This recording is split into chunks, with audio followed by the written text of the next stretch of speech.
संसार मतलब कालो भी झूठा ठाठ रचो,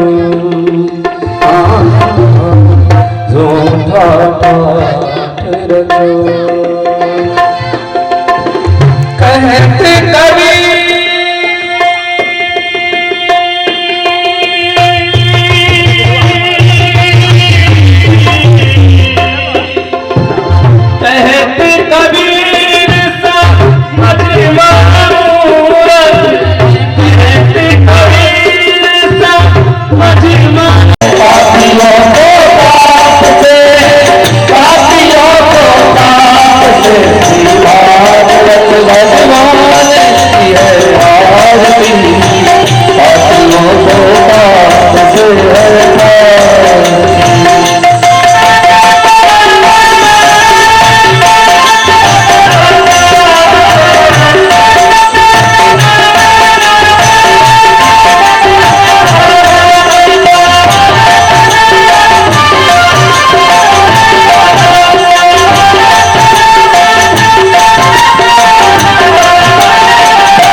हरि नाम यही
बनाने वाला श्याम यही घनश्याम यही राम यही घनश्याम यही श्री राम यही घनश्याम यही राम यही घनश्याम यही प्रभु ने महिमा की आरती पापियों को पाप से आरती श्री भागवत भगवान की आरती पापियों को पाप से पापियों को पाप से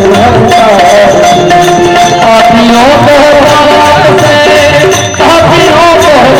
से पापियों को पाप से पापियों को पाप से श्री भागवत भगवान की है आरती पापियों को पाप से पापियों को पाप से आरती पापियों को पाप से आरती संसार सारं भजनेन्द्रहारं सदा भवं भवानी शरणं नमामि त्वमेव नारायणा त्वमेव रङ्गुच्च सखा त्वमेव विद्या प्रवीणं त्वमेव सर्वं मम देव।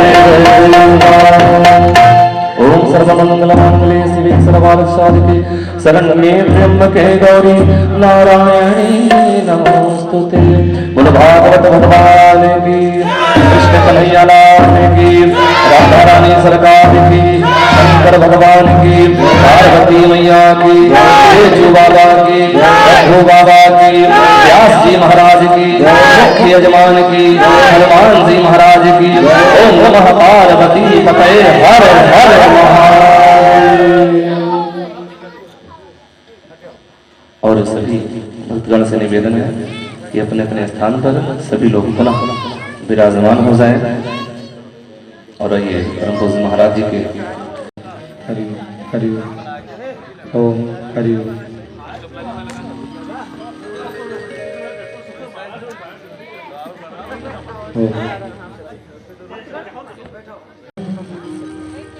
लोकस्य सद्यो विधुनेतु कल्मषम् तस्मै सुभद्रस्वसे नमो नमः।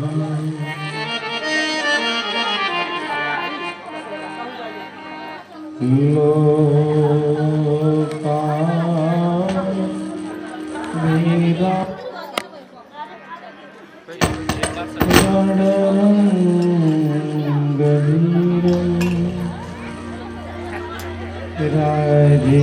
राजीवनेत्रं रघुवंशनाथम्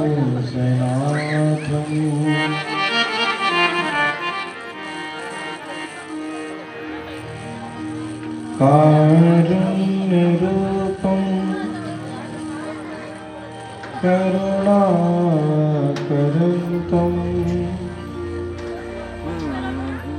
श्रीरामचन्द्रं शरणं प्रपद्ये। मनोजवं मारुततुल्यवेगं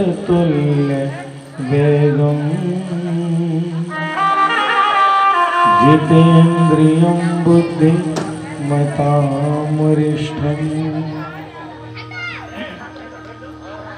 वातात्मजं वानरयोध मुख्यम् श्रीरामदूतं शरणं प्रपद्ये।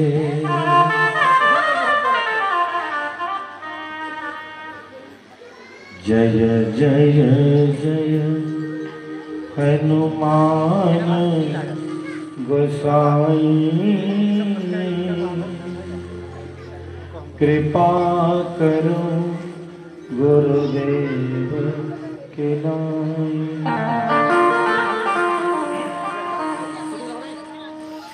मेरी भव बाधा हर श्री राधा नागर सो जातन की झाई पर श्याम हरित दुति हो। श्री राधे मेरी स्वामिनी, मैं राधे जो को दास।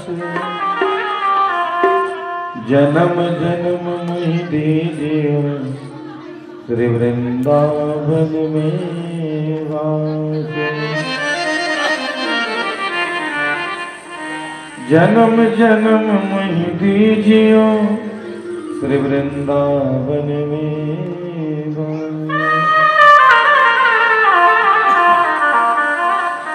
बोलिए श्री राधे रानी सरकार की जय हो।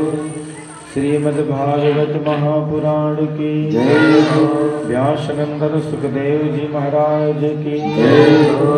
गौ ब्राह्मण की जय हो। संत समाज की जय हो। सबके मात पिता की जय हो। सबके गुरु महाराज की जय हो। श्री झाली धाम की जय हो। श्री जगन्नाथपुरी की जय हो। चारों धाम की जय हो। सबके मात पिता की जय हो। सबके गुरु महाराज की जय हो। श्री बेचू बाबा की जय हो। श्री राम प्रकाश बाबा की जय हो। भक्त और भगवान की जय हो। मुख्य यजमान की जय हो। जय जय श्री राधे, जय जय श्री राधे, जय जय श्री राधे।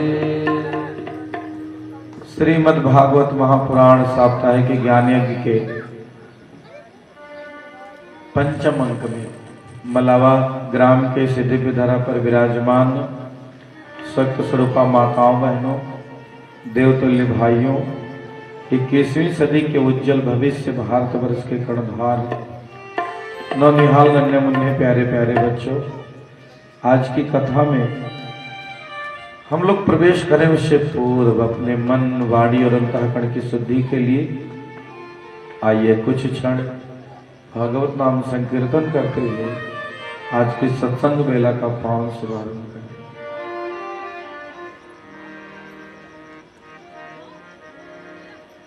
हमारो धन राधा श्री राधा, श्री राधा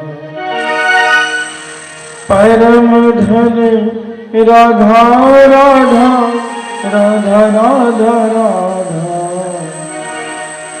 परम धन राधा राधा, राधा राधा राधा। बोले सच्चिदानंद भगवान की। हे भैया बच्चा यही बैठो।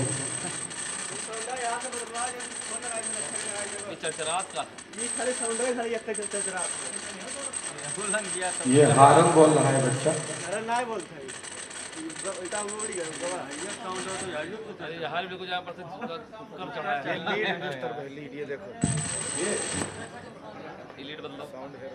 लीड बदल लो। राधा राधा राधा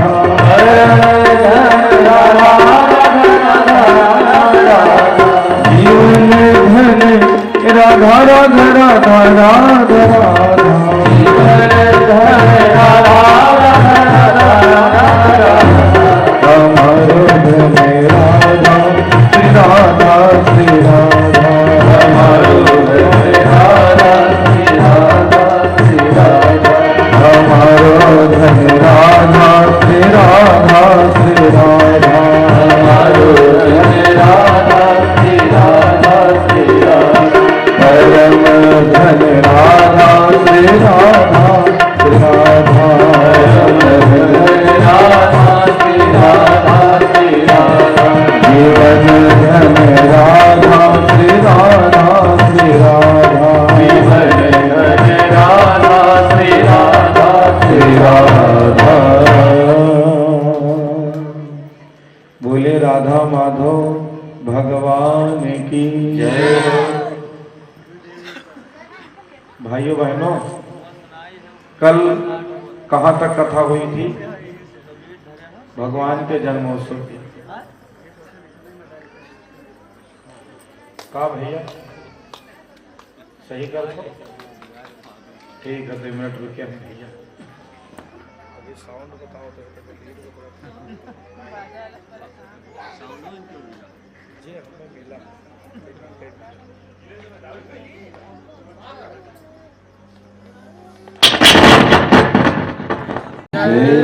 सब भाई बहन बोले,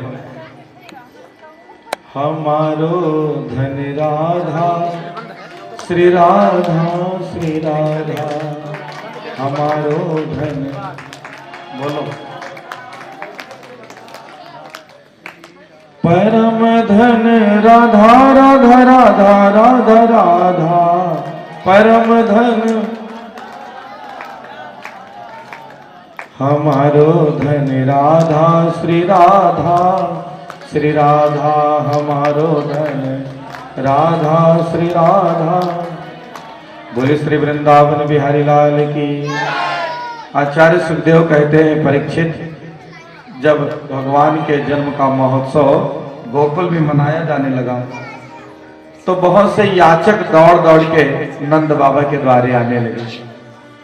जितने दीन दुखी गरीब थे सबको बाबा ने खूब दान किया है, गवें दान करी है, अन्न वस्त्र गृहस्थ की सामग्रियां सब दान करी है। धीरे धीरे महोत्सव मनते मनते कई दिन बीत गए। एक दिन नंद बाबा ने यशोदा मैया से कहा कि अब हमारे घर जो भी कोई आवे वो खाली हाथ नहीं जाना चाहिए, आप लाला के जन्म का उत्सव मनाओ और मैं जा रहा हूं मथुरा, वार्षिक कर देना। पुराने जमाने में लगान वसूली का काम होता था, जैसे आदमी आज इनकम टैक्स देता है। तो एक छोटी रियासत के मालिक थे नंद बाबा, जिनके जिम्मे कुछ वार्षिक कर जमा करना था। तो यशोदा मैया को आश्वस्त करके वे मथुरा चले गए। मथुरा में उनकी मुलाकात वसुदेव जी से हुई। वसुदेव जी ने और नंद बाबा ने एक दूसरे का सुख दुख पूछा। उधर वसुदेव जी ने आश्वस्त किया नंद बाबा को कि आप जल्दी गोकुल वापस जाएं, गोकुल का इस समय माहौल ठीक नहीं है। कंस ने आपातकालीन सभा बुलाई। ध्यान दीजिए, कंस ने अपने सैनिकों से कहा कि ब्रजमंडल में 1 महीने से कम उम्र के जितने बच्चे हैं सबको जाओ मार डालो। तो कंस के राक्षसों ने कहा कि देखो, 1 महीना का बच्चा कहीं गली मोहल्लों में तो टहलता नहीं है जो उसको पकड़ के मार डालो। 1 महीने का बच्चा या तो मम्मी की गोदी में रहेगा या घर में पालने में रहेगा। तो सब बहुत चिंतित हो गए। कंस के यहाँ एक राक्षस रहता था जिसका नाम था बकासुर। क्या नाम था माता बहनों?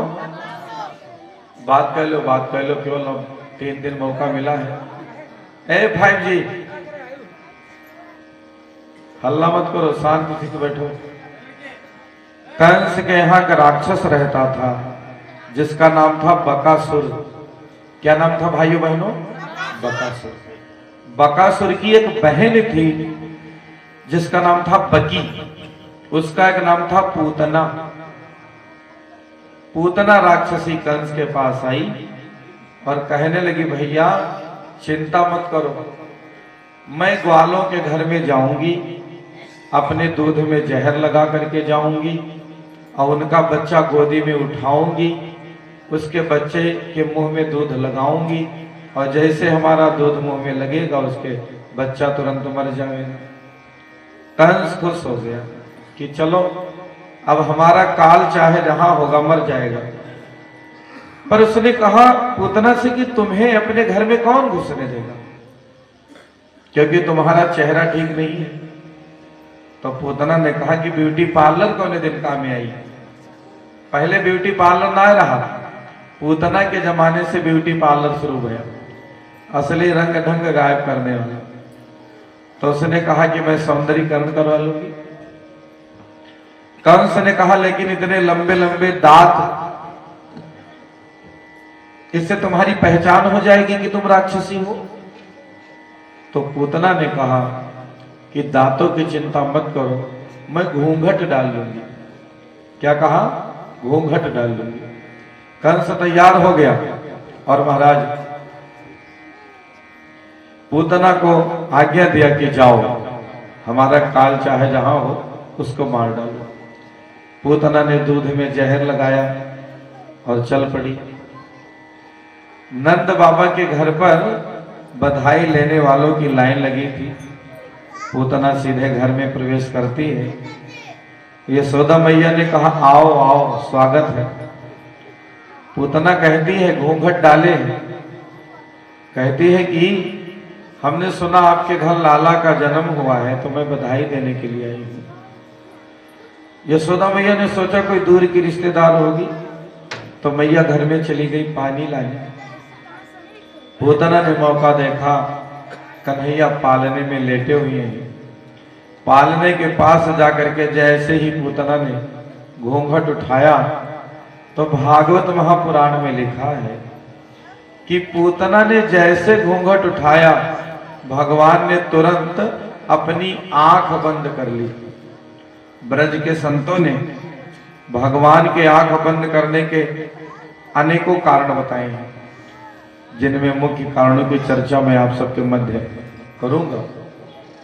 पहला कारण संत कहते हैं कि भगवान के 24 अवतार हैं। उन 24 अवतारों में मुख्य अवतार दो हैं। पहला श्री रामावतार और दूसरा, बोलो भाई, श्री कृष्ण। भगवान सोचने लगे कि हमको दोनों अवतारों में सबसे पहले राक्षसी को मारना पड़ रहा है। श्री रामावतार में राम जी ने सबसे पहले किसको मारा? ताड़का चच्ची को।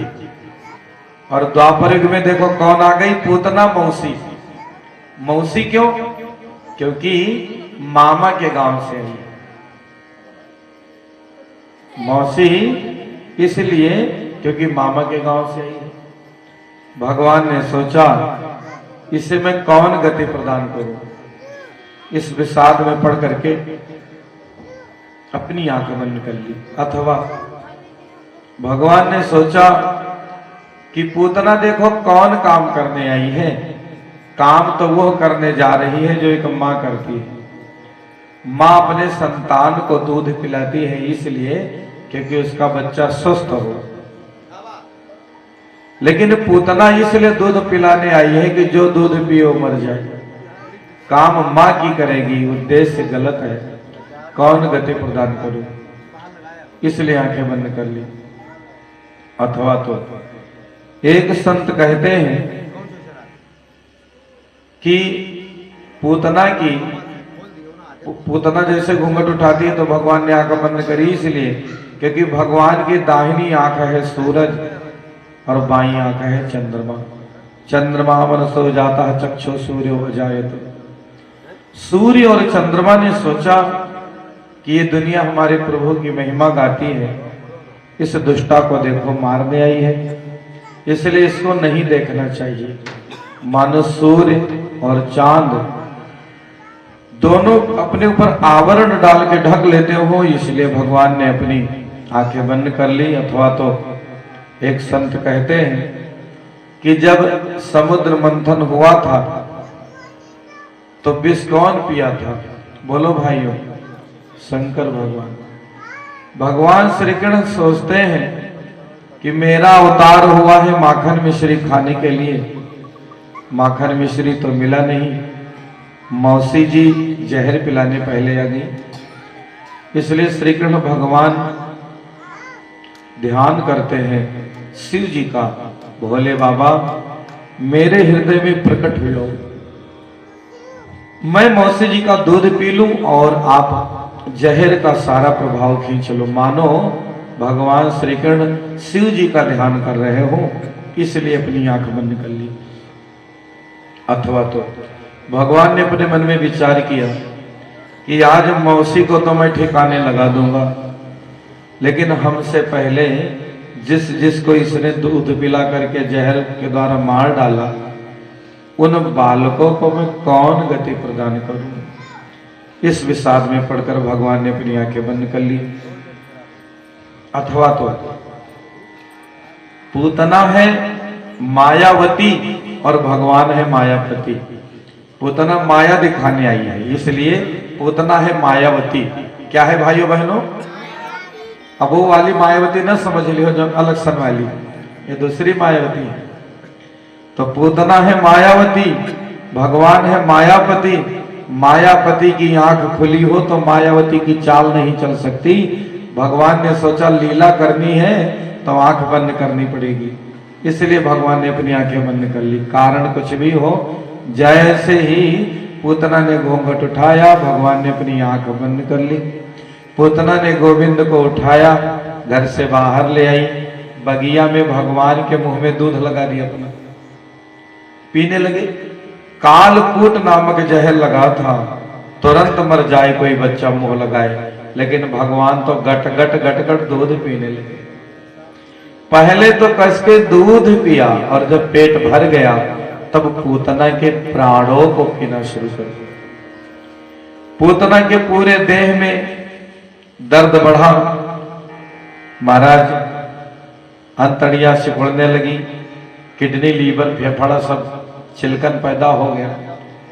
तो भगवान को छोड़ देती है गोदी से, तो उसका दूध पकड़े ही भगवान लटके हैं, छुड़ाती है, लाला छोड़ दे। भगवान कहते हैं मौसी जी मुझको तो पकड़नो आए छोड़नो नहीं, मैं जल्दी किसी को पकड़ता नहीं, और एक बार पकड़ लूं तो फिर जल्दी छोड़ता नहीं। पूतना सोचने लगी अभी आज इसकी छठी है, 6 दिन का बालक बोल सकता है, लाला छोड़ दे, लाला छोड़ दे। भगवान ने छोड़ा नहीं, तब चिल्लाई चिल्लाई धाड़े मार मार, बल चला न खल आ राती से। तब कहती है हा हा यशोदे, इस लाला को अब उठा हमारी छाती से। कौन बचाने आए? भगवान दूध पीते गए, आई उसके कंठ से अंतिम बार चिकार, एक धमाका सा हुआ, गिरी पिशाचिन नारी, धम्म से गिरी, पूतना का प्राणांत हो गया। भागवत में लिखा है कि जब पूतना जमीन पर गिरी थी उस समय 18 किलोमीटर के वृक्ष कुचल गए थे, छाह कोस के। आज की जनरेशन को शायद यह प्रसंग आश्चर्यजनक लगे, लेकिन इस कथा के पीछे बहुत गहरा विज्ञान है। भागवत महापुराण का एक एक प्रसंग वैज्ञानिक कसौटी पर कसा हुआ है। पूतना एक वायरस है। पूतना संस्कृत शब्द है जिनमें पूत का अर्थ पून नामक नरक है, माने पून माने अपवित्र और ना माने जो पवित्र नहीं है, उसी का नाम है पूतना। पूतना एक ऐसा वायरस उपग्रह है कि जब वो फैलता है तो वनौषधियों पर उसका साइड इफेक्ट होता है। एक बार वह वायरस फैले तो 6 कोष में अपना प्रभाव डालता है। यहाँ हमारे बहुत से बुजुर्ग जन बैठे हैं, वे जानते हैं पुराने जमाने में हैया पड़ता था। एक ही समस्या से बहुत दूर के लोग परेशान होते थे। सबसे बड़ा हैया पड़ा 2020 में, विश्वव्यापी हैया कोरोना वायरस।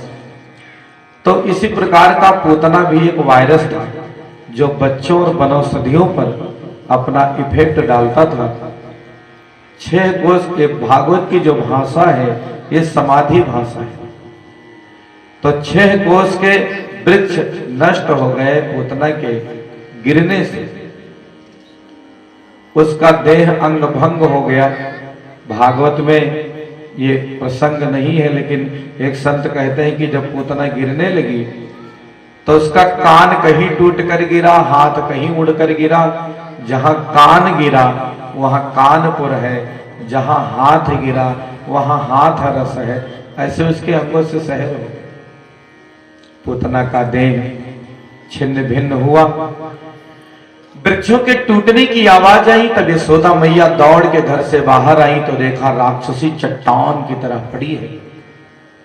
लाला उसके स्तन पर बैठे खेल रहे हैं। तो महाराज गोपियों के सहयोग से मैया ने लाला को उतारा और घर में ले आई। नंद बाबा के घर के बगल में एक परिताइन रहती थी जिनका नाम था पूर्णमासी। क्या नाम था भाइयों बहनों? पूर्णमासी। पूर्णमासी बुलाई गई, चलो झाड़ फूक करो। पूर्णमासी ने गाय का पूछ पकड़ा और भगवान को मंत्र पढ़ के फूकने लगी। इंद्रियाणि ऋषिकेशः प्राणा नारायण तु स्वयतुद्युपपतिश्चित्तं मनो योगेश्वरो तु। इंद्रियाणि ऋषिकेशः, लाला के इंद्रियों की रक्षा ऋषिकेश भगवान करें, प्राणों की रक्षा नारायण करे, चित्त की रक्षा श्वेतद्वीप की अधिपति करे और मन की रक्षा योगेश्वर करे। भगवान ने सोचा कि हमारा ही नाम लेकर के हम पर झाड़ फूक किया जा रहा है।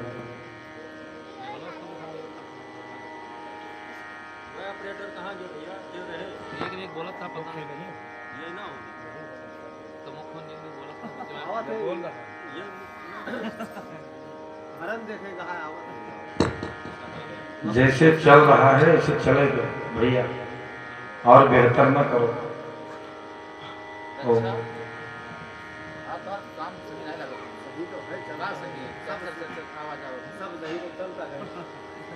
बंधुओं एवं बहनों,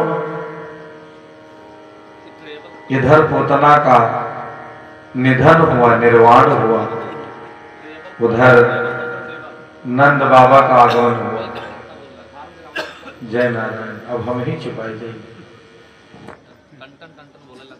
चलो जस बोलते तस बोले महाराज। नारायण। बंधुओं, नंद बाबा मथुरा से वापस लौटते हैं गोकुल की ओर।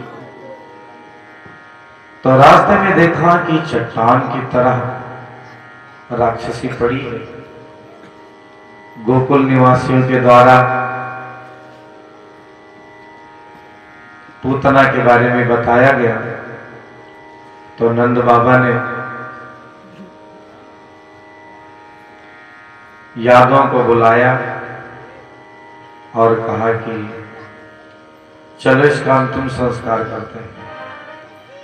अब 6 कोस लंबी है तो उसका अंतिम संस्कार कैसे करें? तो सब अपने घर से औजार लाए हैं। पूतना के देह को काट के छोटा कर दिया, चारों तरफ से लकड़ी लगा दी और पूतना की चिता में आग लगा दी। ध्यान दीजिए,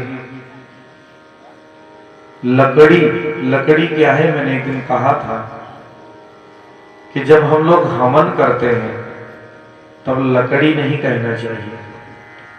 बहुत जने कहा था, पंडित जी हवन में लकड़ी कतरा लगी। लकड़ी नहीं, जब हवन करते हैं तब समिधा कहना चाहिए। क्या कहना चाहिए? याद रखो, आप सब पढ़े लिखे लोग हैं। हवन करे तब समिधा, समिधा ना याद रहे तो समधि तो सबको याद रहते हैं। समधि का याद रखो। जब हवन करना हो तब धा और हवन ना करो तब धी। तो हवन करे तब लकड़ी नहीं कहे, आम की समिधा। उसी को जब भोजन बनाने के लिए जलाते हैं तब ईंधन कहा जाता है। अंतिम संस्कार में उसे लकड़ी कहते हैं। भागवत में लिखा है कि जब पूतना की चिता जलने लगी तो खुशबू फैल गई, मानो कहीं हवन हो रहा हो। धूप बत्ती प्रज्वलित हो गई, घी से कहीं आहुतियां पड़ रही हो। ऐसा महक फैला। राजा परीक्षित ने कहा, गुरुजी, पूतना तो राक्षसी है, उसकी चिता से महक क्यों फैली? तब आचार्य सुखदेव कहते हैं, परीक्षित, ये पूतना का संबंध भगवान का आज से नहीं, बहुत पुराना संबंध है। राजा बलि के घर जब परमात्मा बामन बन के गए थे, तो राजा बलि की एक बिटिया थी जिसका नाम था रत्नमाला। क्या नाम था भाइयों बहनों? जोर से बोलो। रत्नमाला। रत्नमाला ने बामन भगवान को देखा तो मंत्रमुग्ध हो गई, मोहित हो गई। उसने अपने मन में सोचा कि अगर हमारा बेटा ऐसा होता तो गोदी में लेकर उसका दुलार करती। लेकिन जब 3 ही कदम में सब कुछ ले लिया बलि से, तो बलि की बेटी रत्नमाला क्रोधित हो गई और उसने कहा कि यदि मेरा बेटा ऐसा होता तो दूध में जहर लगाकर पिलाकर उसे मार डालती। भगवान ने कहा, तेरी ये भी इच्छा पूरी करूंगा। वही राजा बलि की बिटिया रत्नमाला दूसरे जन्म में द्वापर युग में पूतना राक्षसी बनी। जो गति यशोदा मां को नहीं मिली अभी, भगवान कितने दयालु हैं, पूतना को वो गति प्रदान कर दी। इसीलिए पूतना की चिता से खुशबू फैल गई। न जाने कौन से गुण पर दया निधि रीझ जाते हैं। कृपा की न होती जो आदत तुम्हारी, तो सुनी ही रहती अदालत तुम्हारी।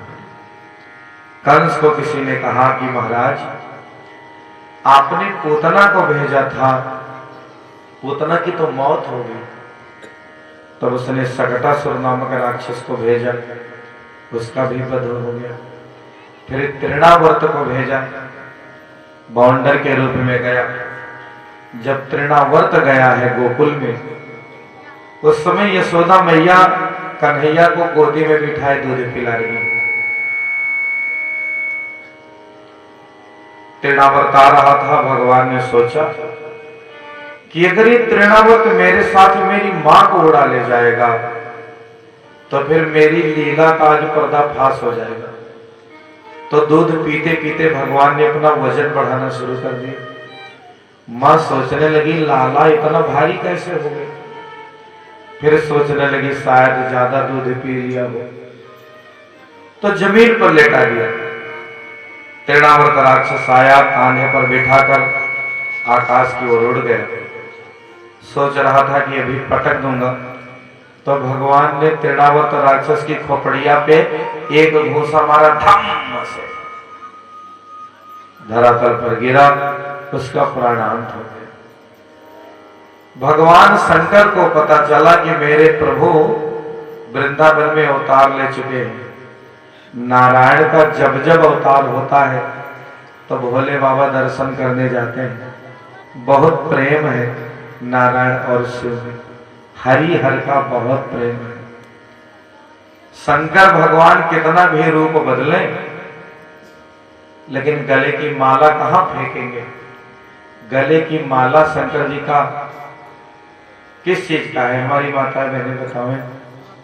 शंकर भगवान का माला सोने की, चांदी, सांप का। शंकर भगवान कहते हैं, बच्चा तुम सोने की माला पहनते हो, मैं सांप की माला पहनता हूं। ध्यान दीजिए, भगवान करे कि सब महंगा महंगा सोने का माला पहनो, लेकिन जिस दिन अभिमान हो गया, वारे हमने तो इतनी महंगी माला पहन रखी है, हमारी गाड़ी इतनी महंगी, हमारा घर इतना बड़ा, हमारे ठाट इतने बड़े, हमारा सम्मान इतना बड़ा, उसी दिन ये सब दर्श लेगा। इसलिए जीवन में धन बढ़े, मान सम्मान बढ़े, लेकिन अभिमान न बढ़े। जिसका अभिमान बढ़ा उसका पतन हो गया। इसलिए शिव कहते हैं, जो बढ़ जाए भगवान को धन्यवाद दो, पर उसके बढ़ने का कभी अभिमान मत पालो। शंकर जी के गले में माला है सांपों की, कानों में झाला है बिच्छू की, और नाम बदल लिया है स्वामी शंकरानंद ज्योतिषी जी महाराज। ध्यान दीजिए, शंकर जी ने सोचा कि वैसे तो दर्शन मिलेगा नहीं प्रभु का, ज्योतिषी बन के चलो तो एंट्री मिल जाएगी, और माताओं को पता चल जाए कोई ज्योतिषी आए हैं तो अपने बच्चों का भविष्य पहले पूछने लगती है। एक गोपी ने जाकर कहा, मैया गांव में कोई ज्योतिषी आया है जो सबका भविष्य बता देता है। मैया ने कहा, उस ज्योतिषी को हमारे द्वारे भी बुलाओ। शंकर भगवान नंद बाबा के द्वारे पहुंचे, आवाज लगाई, अलाख निरंजन खोल दे, पलक देख ले झलका झलक। महाराज यशोदा मैया बाहर आई। शिव जी कहते हैं, मां मैंने सुना है तुम्हारे घर लाला भया है, दर्शन करा दे, दर्श करा दे मैया मोहन प्यारे का, रूप दिखा दे मोहे नंद दुलारे का। यशोदा मैया ने कहा, बाबा तुम्हारे गले में ये खतरनाक सांप फुंकार मार रहे हैं, इसको देख करके हमारा लाला डर जाएगा। शंकर जी कहते हैं, मां आपका बेटा 1000 फन वाले नागों पर सोने वाला है। यशोदा मैया कहती हैं, बाबा आप गलत एड्रेस पर आ गए हो, हमारा बच्चा अगर तस्वीर देख ले सांप की तो डर जाएगा, इसलिए आप जाओ यहां से। अगर आपको आटा दाल चावल धोती कपड़ा लेना हो, तो दक्षिणा लेना हो तो बताओ, पर मैं लाला न दिखाऊंगी। शंकर जी कहते हैं, मैया मैं भिखारी नहीं हूं, मैं दर्शन का पुजारी हूं। मां बोली, दर्शन नहीं होगा, you can go. Shankar ji ने कहा, मां यदि दर्शन न कराओगी तो मैं 15 दिन तक तुम्हारा द्वारा छोड़ूंगा नहीं, यहीं बैठा रहूंगा दरवाजे पर। जब लाला को लेकर बाहर निकलोगी तो देख लूंगा। मैया बोली, लाला बाबा मैं 24 दिन तक नहीं निकालूंगी अपने लाला को। मैया बोली, 24 दिन नहीं निकालूंगी? तो बाबा ने कहा, मां मैं 3 महीना तुम्हारे दरवाजे पर बैठा रहूंगा, कभी तो निकालोगी दर्शन करूंगा, यही धोनी रमाऊंगा। शंकर जी कहते हैं यशोदा मैया से, मां तुमने अभी जोगिया हट नहीं देखा है, यदि मैं जिद कर लूंगा तो 3 महीने यहीं बैठा रहूंगा और दर्शन करके ही जाऊंगा। तब यशोदा मैया कहती है, बाबा हमने जोगिया हट बहुत देखा है, तुमने अभी तिरिया हट नहीं देखा है। मलावा वाले अगर देखे मैं तो बताओ, बहुत खतरनाक है भैया, जे देखा ते चौपट में। भगवान से है प्रार्थना करो कि सब देखे मिले, लेकिन तिरिया हट देखे नहीं, भगवान रक्षा करे। यशोदा मैया ने कहा, बाबा अभी तुमने तिरिया हट नहीं देखा है, मैं 30 साल तक अपने बेटा को नहीं निकालूंगी घर से। शंकर जी जान गए अब टेंशन बढ़ाना ठीक नहीं है। गांव के बाहर एक कदम पेड़ के नीचे शंकर जी बैठ करके ध्यान करते हैं और भगवान से मन ही मन कहते हैं कि जब दर्शन नहीं देना था तो बुलाया क्या है। इतना शिव जी ने ध्यान में कहा तो कृष्ण भगवान ने घर में रोना शुरू कर दिया, तांडव मचा दिया। टोला मोहल्ला की सब महिलाएं इकट्ठा हो गई। यशोदा मैया ने कहा कि क्या हो गया हमारे बच्चे को। एक पड़ोसन कहती है, कोई टोना मारी गवा, हाड़ा टोना बर रहा नजर, सब बच्चों को बहुत लगता है। तो एक गोपी कहती है, कोई आया तो नहीं था, नजर मार गया। यशोदा मैया कहती है, एक सांप वाला बाबा आया था सवेरे सवेरे, हमको लगता है वही जादू टोना कर दे। महाराज गोपी कहती है, मैं जाकर देखूं। गांव के बाहर दौड़ी गई, शंकर जी बैठे। गोपी कहती है, बाबा घर चलो, मैया ने बुलाया है। बाबा बोले, अगर लाला को दिखावे तो चलूं, फोकट में क्यों चलूं। गोपी मैया से पूछने आई तो मैया ने कहा, बुला लो। शंकर जी को बुला के गोपी लाती है। जैसे ही भोलेनाथ ने बाल कृष्ण लाल को अपनी गोदी में लिया, किलकारी मार के हंसने लगे। मैया ने हंसते लाला को देखा तो अपनी गोदी में ले लिया। अब मां जब अपनी गोदी में ले तो भगवान रोने लगे, और जब भोले बाबा ले तो हंसने लगे।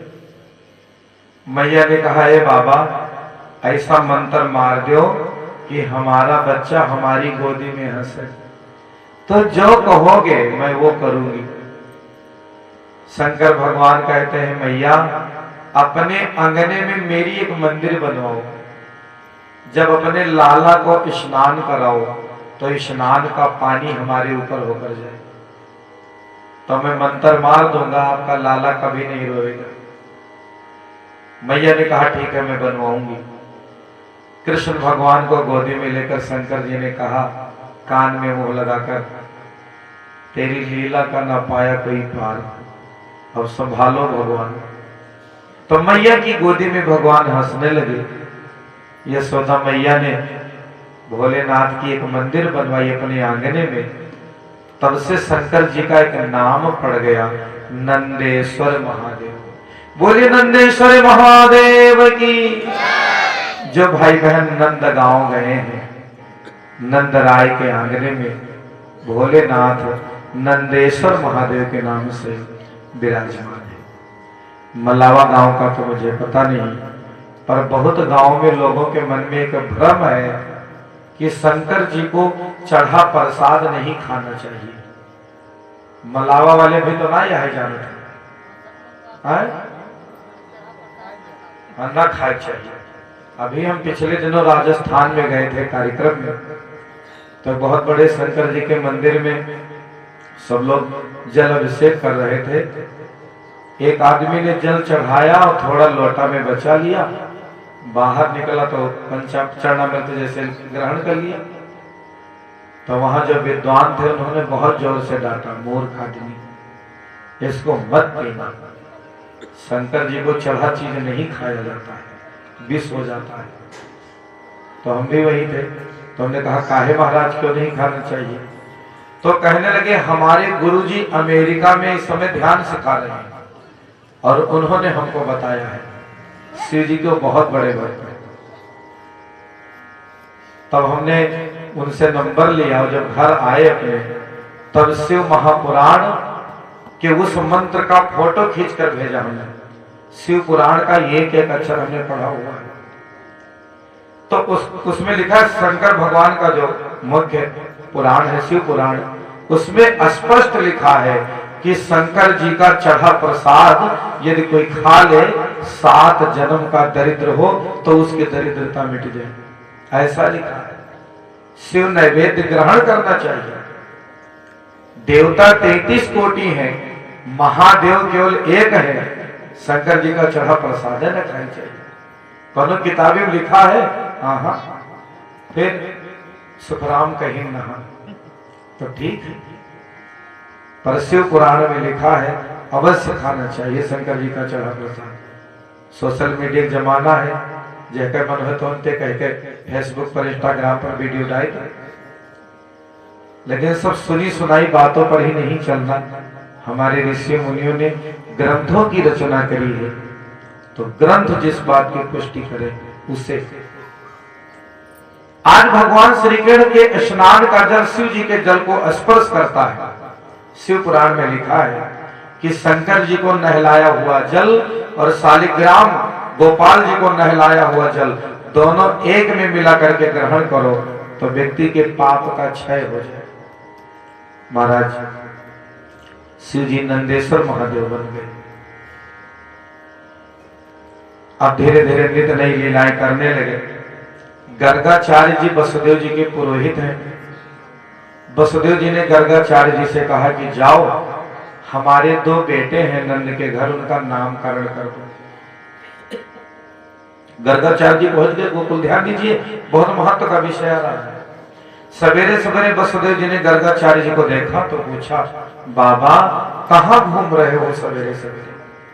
गर्गाचार्य जी ने कहा, मैं पुरोहित हूँ, कहीं नामकरण, कहीं विद्यालय में, कहीं अन्नप्राशन, यही सब कराता हूं। वसुदेव जी ने जैसे नामकरण सुना तो कहते हैं कि बाबा मेरे घर 2 बच्चे बड़े हो गए, अभी नामकरण ही नहीं हुआ उनका, चलो नामकरण कर दो। ध्यान दीजिए, बच्चों का जन्म होए तो पंडित जी से पत्रा दिखवा करके और उनके जन्म नक्षत्र के आधार पर नामकरण करो। अब बच्चा जन्म बाद में ले थे, मौसी 3 महीना पहले नाव सोधे रहा थी कि जब जन्म ले तो नाव रखब लॉकडाउन। अब एक जगह हम कह लड़के का नाम लॉकडाउन, हम कहा कैसे भाई ये नाव तो और कभो नहीं सुने है। तो हम कहा भैया लड़का के नाम लॉकडाउन कहे थे, कहने लॉकडाउन में पैदा हुआ नामो निकाल लेता है तुरंत। एक जने बोले चुपका राम, तो हम कहा चुपका राम का कहने चूक से इनके जन्म हो गया। तो बच्चे का जन्म हो तो जन्म नक्षत्र के आधार पर नामकरण करे।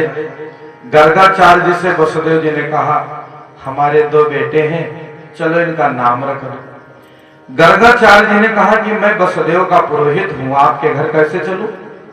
वैसे भी कंस आपके बच्चों को देखकर जल रहा है, अगर मैं आपके बच्चों का नामकरण करूं तो उससे शंका हो जाएगी कि यही तो हमारे काल नहीं है। आपने छठी बरही मनाई, मसवारा मनाया, तब तब राक्षस आए, नामकरण में भी आ जाएंगे।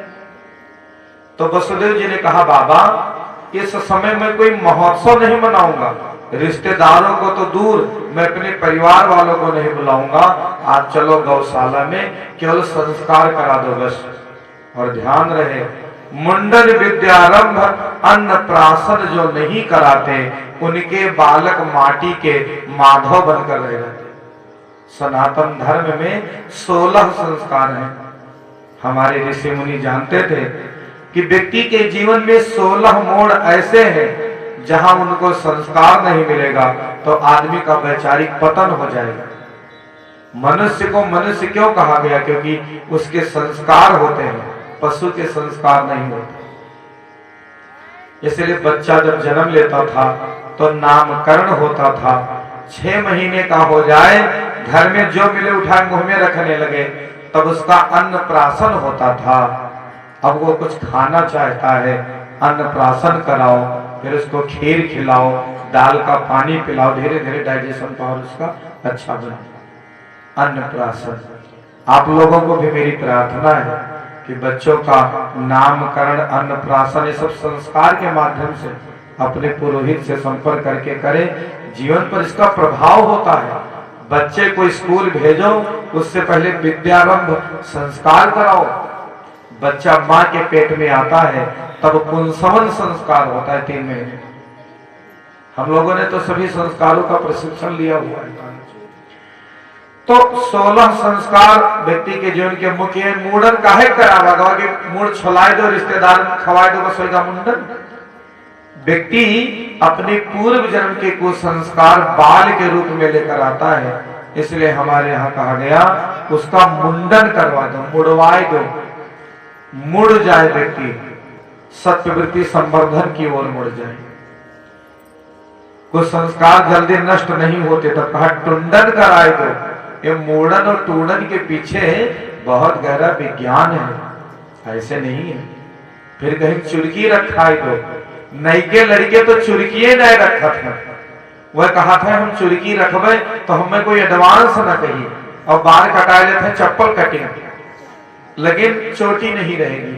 चोटी का गहरा विज्ञान है। मुंडन संस्कार करावे, चोटी रखे, विद्यारंभ, अन्नप्राशन, यज्ञोपवीत आदि 16 संस्कार हमारे यहाँ है। परसों की कथा में हम 16 संस्कार की चर्चा संक्षिप्त रूप से करेंगे। मैंने एक दिन कहा था कि डिस्को डांस जिंदगी में कभी किया जा सकता है, लेकिन संस्कार हमेशा नहीं होता। तो संस्कार की पद्धति से करें, प्रदर्शन कम, संस्कार की ओर विशेष ध्यान। वसुदेव जी बुला ले गए गर्गाचार्य जी को अपने गौशाला में। जाकर के यशोदा मैया से वसुदेव जी ने कहा देवी बच्चों को ले चलो, पंडित जी आए हैं, बच्चों का नामकरण करवा दो। बहुत जने कहा था पंडित जी हमरे घरे लड़के जन्म ले तो पत्तरा नहीं रखा हो जाता, मलावा गांव तो हमें कोई नहीं है, कि लड़का जन्म ले तो कोई के पत्रा ना दिखावा जाता है, कोई के घरे जन्म कुंडली ना बनवावा जाता है, देवता ऋषियाए जाते, देवता कहनी जन्म कुंडली बनवाई हो तो हम ऋषियाए जा, तो लड़का ब्याह मोटरसाइकिल हो तो दहेज नहीं मांगा जाता है, वाका खातिर देवता ना ऋषिया, जन्म कुंडली बनी बस देवता ऋषियाए नहीं कि जन्म कुंडली बनवावे, जरूर बनवाना। तो यशोदा मैया से वसुदेव जी ने कहा कि बच्चों को लेकर चलो। दोनों माताओं को मजाक सूझा, ध्यान दीजिए, दोनों माताओं ने कहा कि परीक्षा लो ये असली पंडित है कि ऐरा गहरा नथु खैरा है। तो दोनों ने अपने अपने बच्चों की अदला बदली कर ली। रोहिणी माता ने यशोदा मैया का लाला लिया और यशोदा मैया ने रोहिणी मैया का लाला लिया। दोनों माताएं जैसे गौशाला में पहुंची तो गर्गाचार्य जी को समाधि लग गई। और ध्यान दीजिए, समाधि दो प्रकार की होती है। कितने प्रकार की भाइयों बहनों? दो। पहला है ध्यान समाधि, दूसरा है त्राटक समाधि। ध्यान समाधि में आदमी पालथी मार के बैठता है, दोनों आंख बंद है, मुंह बंद है और श्वास चल रही है, यह है ध्यान समाधि। दूसरी है त्राटक समाधि। ध्यान दीजिए, ऋषि मुनि त्राटक समाधि के माध्यम से सूक्ष्म जगत में जाकर बड़े बड़े काम करते थे। त्राटक समाधि का लक्षण है कि आंख खुली, मुंह खुला और सांस बंद। माताएं बहनें बतावें, अगर किसी की आंख खुली है, मुंह खुला है और सांस बंद है तो लोग क्या समझेंगे? जैसे सांस बंद है। तो ऋषि मुनि ऐसे त्राटक समाधि लगाते थे, मुंह खुला, आंख खुली, सांस बंद। गर्गाचार्य जी को लग गई त्राटक समाधि, लुढ़क गए। हमने पाठक जी के बाल लागेगा, दुर्गा सप्तशती बहुत पढ़त रहे, वो त्राटक समाधि लाग सब अधीर हो गए, लेकिन फिर से ध्यान में आएगी। तो इनके त्राटक समाधि अभी को नाद स्वर लगाओ थे जब, तो लाग जाती। तो त्राटक समाधि लग गई, लुढ़क गए। यशोदा मैया पहुंची, कांधे पर हाथ रखाए, बाबा मरना था तो हमारे गौशाला रहा। बाबा के होश हो तब तो बोले। सब घबरा गए। थोड़ी देर बाद बाबा की आंखें खुली टप से। क्या भैया? अब उनको कुछ याद ही नहीं। चलो पूजा शुरू हो गया। माताएं मुस्कुरा रही हैं कि अपना अपना लड़का बदल लिया है, इनका ज्योति सब में फेल हो जाए। पर संक्षिप्त कर्मकांड के बाद गर्गाचार्य जी ने यशोदा मैया की गोदी में जो लाला था उसका हाथ पकड़ा और कहा, मां ये तुम्हारा बच्चा नहीं है। तो अयम ही रोहिणी पुत्रो रमयन सोहृदो गुणी आख्या से तेरा मीति बलाधिक्याद बलम विदु। अयम ही रोहिणी पुत्रो रमयन सोहृदो गुणी। मां ये आपका बेटा नहीं, ये तो रोहिणी देवी का बेटा है। लोगों के हृदय में रमण करने वाला होगा, इसलिए इसका नाम राम है। इनके देह में बल बहुत होगा, इसलिए इनका नाम बलराम है। ये हल धारण करेंगे, इसलिए हलधर कहे जाएंगे, दाऊ दयाल कहे जाएंगे।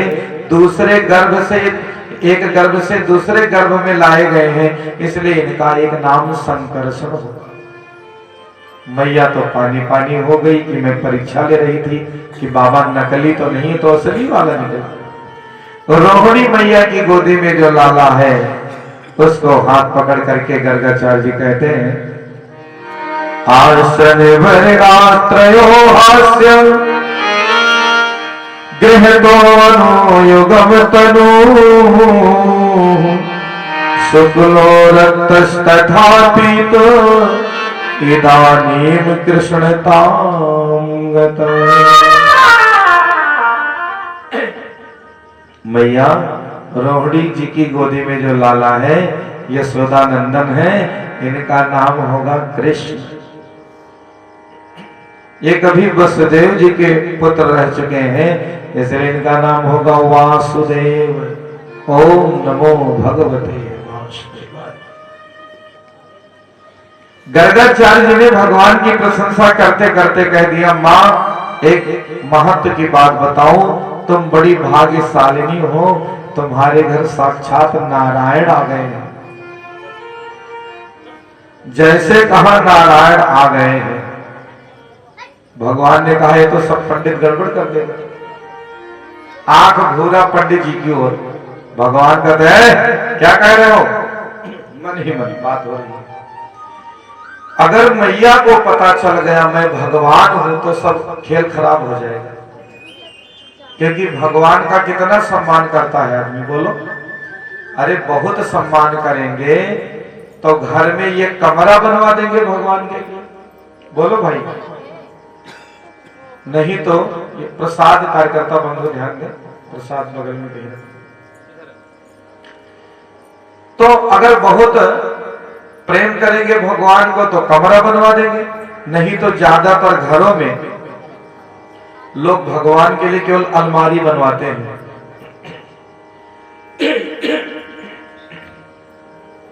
अलमारी बनवाते हैं, भोजन रख दिया सामने, भोग लगा दिया, फिर कपाट बंद, और कहीं 24 मार्च आ गया। 24 मार्च को मलावा गांव में क्या है, बोलो? तिवारी जी के यहाँ विशाल भंडारा है। 24 मार्च को अगर निमंत्रण आ गया था, तब अलमारी वाले भगवान क्या करेंगे? 20 ग्राम दूध एक कटोरी में भगवान के आगे रखा और कहा, भगवान आप 20 ग्राम दूध में दिन काटो और हम चले तिवारी जी के हम मालपुआ काटे। भगवान पंडित जी से कह रहे हैं, अगर मैया को पता चल गया मैं भगवान हूं तो कमरे में बंद कर देगी। तो पंडित जी ने संशोधन किया, मैया मेरे मुंह से निकल गया, भगवान थोड़ी है। नारायण समो गुणी, ये नारायण के समान गुणों वाले, इनके जीवन में नारायण के समान गुण होगा। मैया ने कहा, हाँ वही तो मैं सोच रही थी कि नारायण कहां से। पंडित जी नामकरण करके चले गए। माताएं अधिकतर अपने बच्चों का नाम शार्ट कट में बोलती हैं, इसलिए भगवान श्री कृष्ण को मैया कहते हैं कुनुआ, बलराम जी को कहते हैं बलुआ, दोनों भैया बड़े होने। आचार्य सुखदेव कहते हैं, परीक्षित भगवान श्री कृष्ण तो बहुत अमीर घर के बच्चे हैं, जिस घर में उनका अवतरण हुआ है वो घराना बहुत अमीर है, लेकिन उनके जितने मित्र हैं सब गरीब हैं। ध्यान दीजिए, दीन बंधु दुख हरता ठाकुर तुम मेरे, इसीलिए उनको दीन बंधु कहते हैं। भगवान के जितने मित्र हैं सब विपन्न निर्धन गरीब। एक मनसुखा नामक मित्र, जिसके पूरे देह की हड्डी कोई बच्चा गिन ले, कितने दुबले पतले। भगवान ने एक दिन मनसुखा से कहा, मित्र तुम इतने दुबले पतले क्यों हो? मनसुखा रोने लगा कि मेरे घर में खाने पीने की बहुत अच्छी व्यवस्था नहीं है, थोड़े दूध की व्यवस्था है, उसका माखन बनता है, मैया जाती है उसको मथुरा की बजरिया में बेच आती है।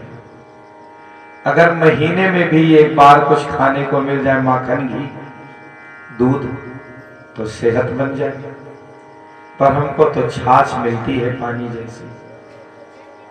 ऐसे कई मित्रों को भगवान ने देखा कि माखन तो है घर में, दूध तो है घर में, पर सब बेच देते हैं, बच्चे स्वस्थ नहीं है। तो उन्होंने कहा कि देखो मैं तुम सबको स्वस्थ कर दूंगा, माखन का प्रबंध करूंगा। तो मनसुखा कहता है कि भैया आप बड़े आदमी हो,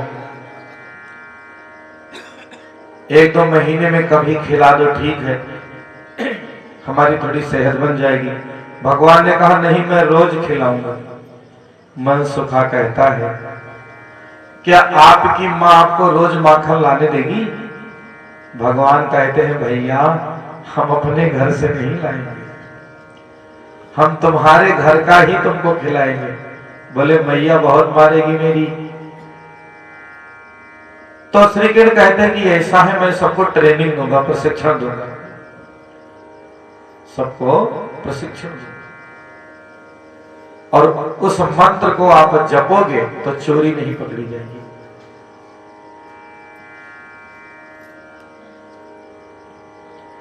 सब ग्वाल बालों को इकट्ठा किया।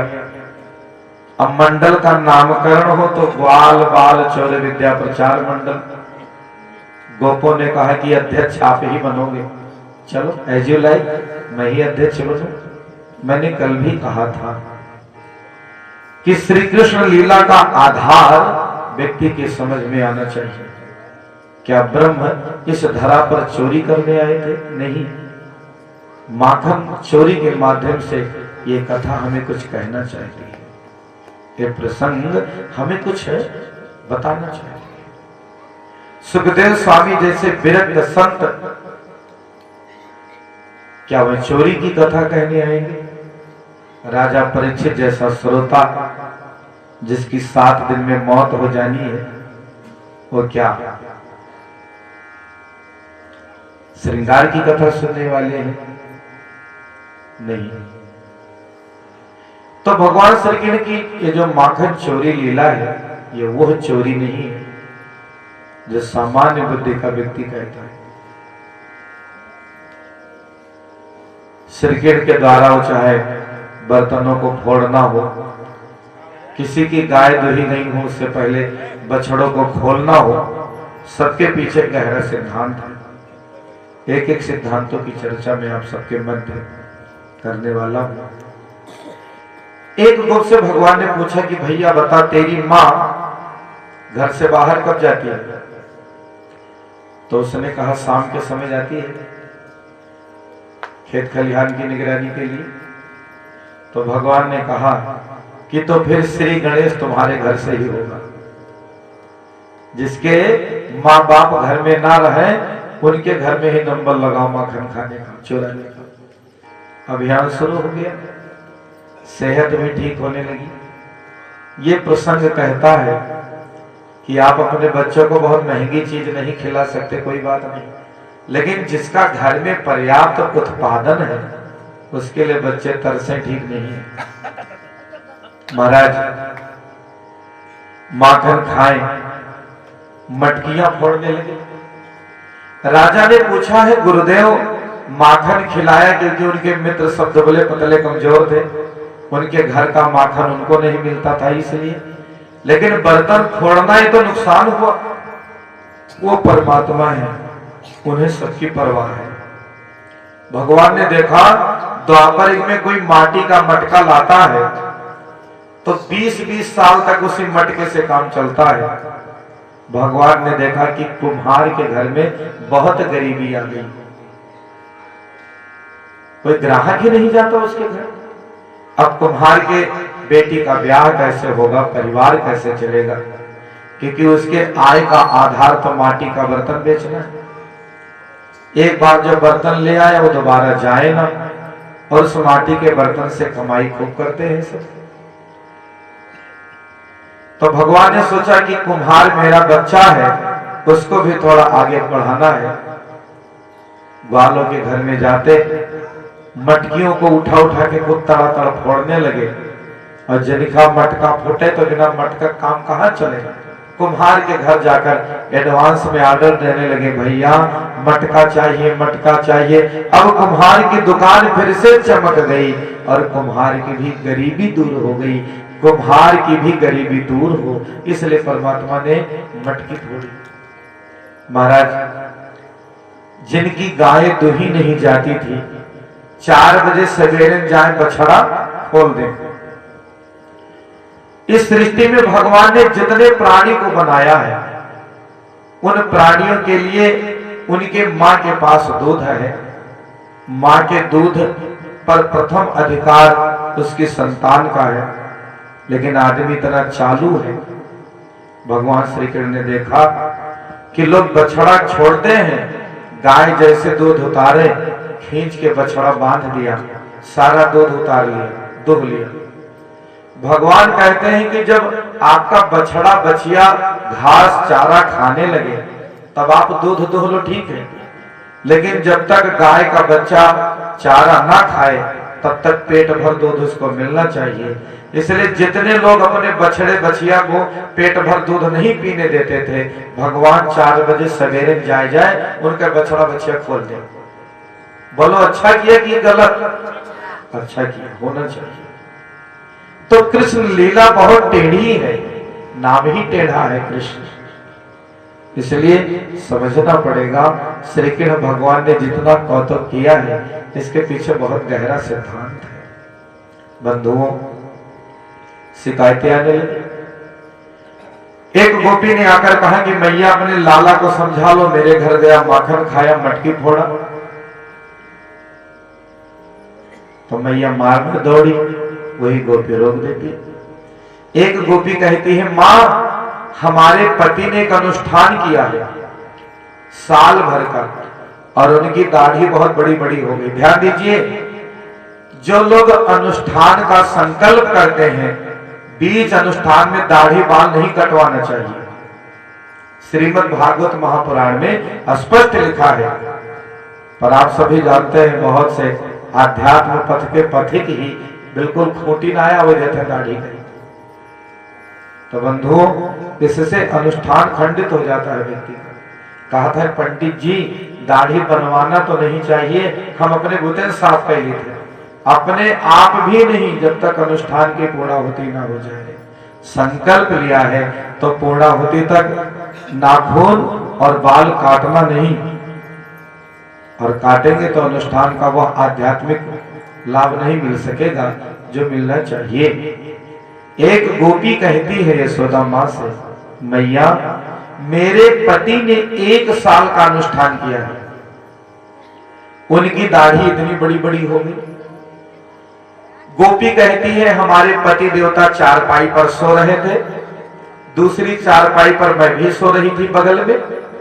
ये तुम्हारा लाला रात में हमारे घर में घुस गया, हमरे बुढ़ऊ के दाढ़ी पकड़ा और हमारी चोटी दोनों में गांठ लगा दिया। फिर दरवाजा भड़भड़ा के भागा और कहते मेरा बूढ़ा जागा, और जोर से चिल्लाए, कौन मेरी दाढ़ी नोच रहा है? तब देखा कि मेरी चोटी हमरे बुढ़ऊ की दाढ़ी एकदम गांठ लगी है। एक गोपी कहती है, मैया तेरा लाला बड़ा उत्पाती है, क्या भैया? कहते मेरा ससुर खेत में गया था, खेत से ससुर लौटे तो घर में उस दिन केवल रोटी बनी थी, सागा बना नहीं था। तो हमने रोटी दे दिया, फिर सोचा ससुर जी के आगे पूरा माखन का मटका रख दूं, जितना माखन लेना होगा निकाल लेंगे। ससुर ने जैसे माखन के मटके का ढक्कन तारा तो मेरा ससुर जोर से चिल्लाया, अरे दुष्ट, तुझको यही संस्कार दिया है तेरी माँ ने, तेरे बाप ने? मैं डर के मारे गई, पूछी क्या हुआ पिताजी? तो कहने लगे, देख क्या हुआ। वो गोपी कहती है कि तुम्हारे लाला ने माखन का जो मटका में माखन था सब खा लिया, फिर मटके में पानी भर दिया आधा मटका, और पीली वाली माटी डाल दी उसी में, माटी फूल के उसी में पेस्ट तैयार हो गया। एक गोपी कहती है, मैया तेरा लाला घर में घुस गया हमारे, 14 साल की हमारी बिटिया सो रही थी, तो धीरे से पहुंचा, हमारी बिटिया की चोटिया को पकड़ के खटिया की पटिया से गठिया लगा दिया और उसके कान में मुंह लगा के बोला, हौवा। अब बिटिया हमारे डर के चिल्लाने लगी और देखा है तुम्हारे वंशराज करके भागे। एक एक गोपी आकर के नित नई शिकायतें कर रही है, सबके एक ही भाव है।